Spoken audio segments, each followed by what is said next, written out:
Hey everybody, it's Brianna here with this week's word of the week. The word of the week is on. On. On. Let's look at our picture. This red box is sitting on the floor.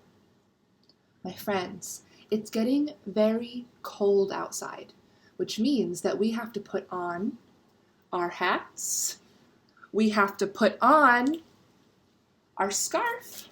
Put it on your neck, and we have to put on our jackets before we go outside.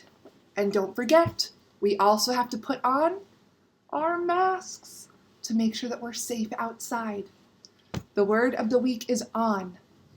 On. All right, my friends, I hope that you have a great week. Make sure you check out our PDF for the word on so that you can implement different activities into your week to work on the word on. Bye, everybody.